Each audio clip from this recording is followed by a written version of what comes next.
अस्सलामु अलैकुम वरहमतुल्लाहि वबरकातुह। नाज़रीन किराम, जितने भी व्यूअर्स हमारे वीडियोस को देख रहे हैं, सबका कुरान सीखो बार बार चैनल में आपका वेलकम है, आपका इस्तकबाल है, दिल की गहराइयों से आपका इस्तकबाल है। हमारा अभी फ़िलहाल में सबक नंबर 9 चालू है और हमने अब तक सबक नंबर 1 से सबक नंबर 9 में 3 पार्ट थे। तो आज हम तीसरा पार्ट यानी वाव मद्दा का बयान आज हम क्या है बोर्ड के ऊपर सीखेंगे।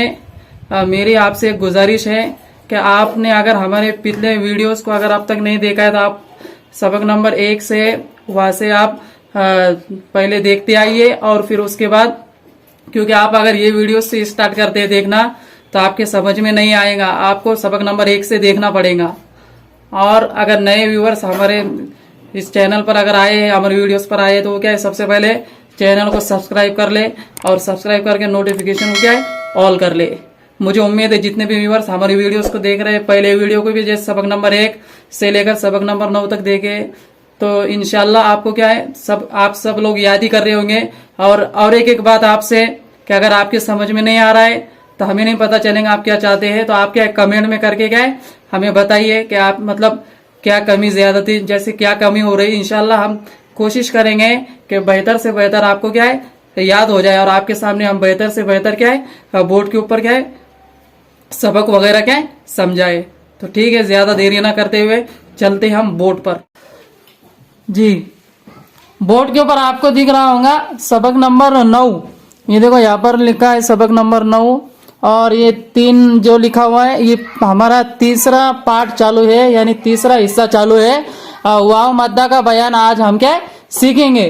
तो ये देखो वाव है और वाव के ऊपर जज्म है। मैंने कल समझाया था ये जो जज्म रहता है ऊपर जज्म ठहरने को बोलते हैं। जिस हर्फ पर जज्म आ जाए तो वो हर्फ साकिन हो जाता है। तो यहाँ पर वाव के ऊपर जज्म आया तो वाव साकिन हो गया, यानी वाव ठहर गया।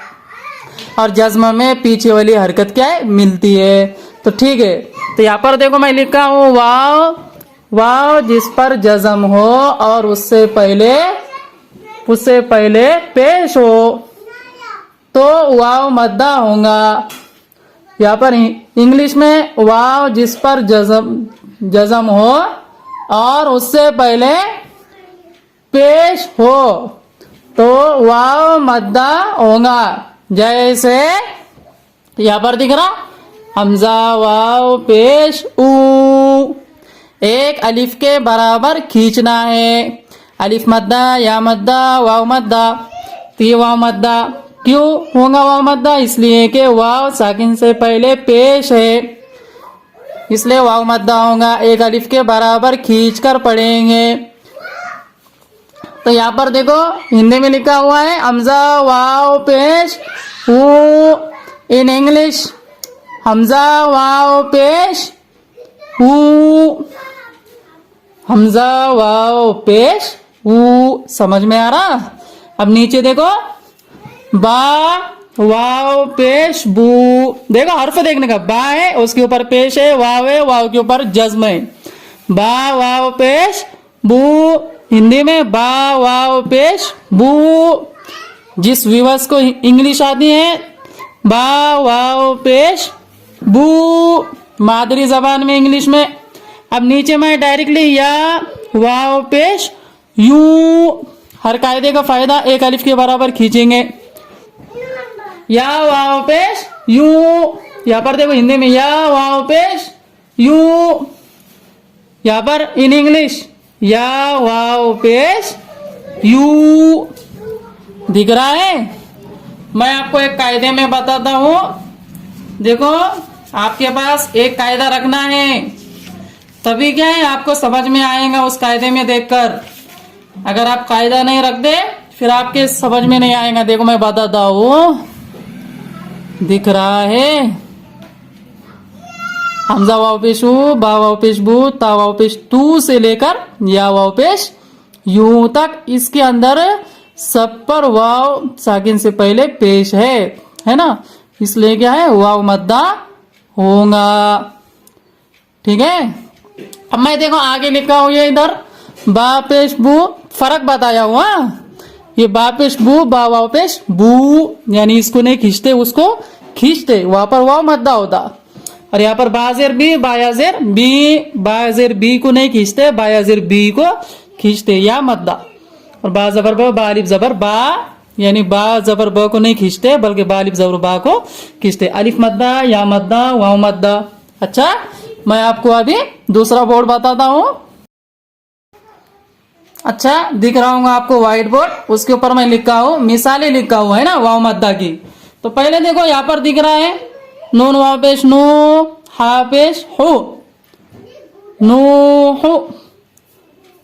यहाँ पर देखो नीचे हिंदी में नो उ और इंग्लिश में नो उ, उसके नीचे मैं क्या लिख लेता हूँ आपके आसानी के लिए। अब इसकी हिज्जे करेंगे तो हिज्जे देखो, जिस व्यवस्था को हिंदी आती है तो यहाँ पर देख सकते हैं नून वाव पेश नो, हा पेश हो, नून वाव पेश नो, हा पेश हो, नो उ, नो उ।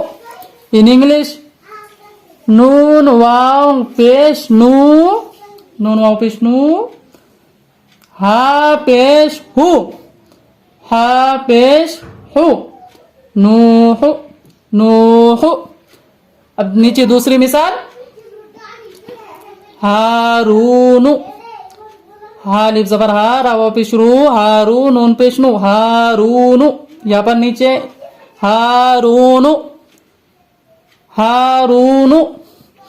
अब इंग्लिश में जिस व्यूअर्स को इंग्लिश आती है, मादरी जबान इंग्लिश, देख सकते हैं हा अलिफ जबर हा, हा अलिफ जबर हा, रा वाव पेश रू, रा वाव पेश रू, हारू, हारू, नून पेश नु, नून पेश नु, हारूनु। अब हिंदी आती है तो देख सकते हैं हा अलिफ जबर हा, रा वाव पेश रू, हा अलिफ जबर हा, रा वाव पेश रू, हारू, हारू। नून पेश नु, नून पेश नु, हारूनु, हारूनु। समझ में आ रहा है? अब नीचे एक मिसाल और, कारूनु, काफ अलिफ जबर का, रा वाव पेश रू, कारू, नून पेश नु, कारूनु, कारूनु, कारूनु। हिंदी काफ अलिफ जबर का, रा वाव पेश रू, कारू, नून पेश नु, नून पेश नु, कारूनु। तो कारू, ये कारूनु। अब इन इंग्लिश काफ अलिफ जबर का, रा वाव पेश रू, कारू, कारू, नून पेश नु, नून पेश नु, कारूनु, कारूनु, कारूनु। अब अगर आपके पास अगर कायदा है तो पहले मैं उसके अंदर मिसालें आपको बताता हूँ, आप देख लीजिए। मैं बताता हूँ, मेरे पास कायदा है, उसकी मिसालें दिख रही हैं। नून वाव पेश नु, आ पेश नु, तूरु, तूबू, नूरु, कालू, युई, यकूमु, तकूनु, हारूनु, कारूनु। ठीक है, राजिऊन तक है। आप अपने पास जो कायदा है उसके अंदर देख सकते हैं इसकी मिसालें। मैं नीचे और बताता हूँ, बोर्ड पर मैंने लिखा हूँ, देखो। हम सिर्फ इतने एक की हिज्जे करेंगे, बाकी की हिज्जे नहीं करेंगे, क्योंकि हमें पढ़ना भी आना चाहिए, है ना। दाल अलिफ जबर दा, खा जेर खी, दाखी, रा वाव पेश रू, दाखिरू, नून जबर न, दाखिरून। ये समझने के लिए हिज्जे करते हैं ना। अब आगे देखो, बगैर हिज्जे के पढ़ेंगे, पढ़ने की आदत डालो, समझो। देखो, यकूमु, यूही, बासितून, राजिऊन, कालू। समझ में आ गया? ठीक है, ठीक है। आज के लिए बस इतना ही। हम इंशाल्लाह कल के सबक में पढ़ेंगे। देखो, अगले वीडियो में खड़ा जबर, खड़ी जेर, उल्टा पेश, यानी हमारा सबक नंबर 10 रहेगा। और उसके भी क्या है, 3 पार्ट रहेंगे। ठीक है। अस्सलाम वालेकुम रहमतुल्लाहि व बरकातुहू।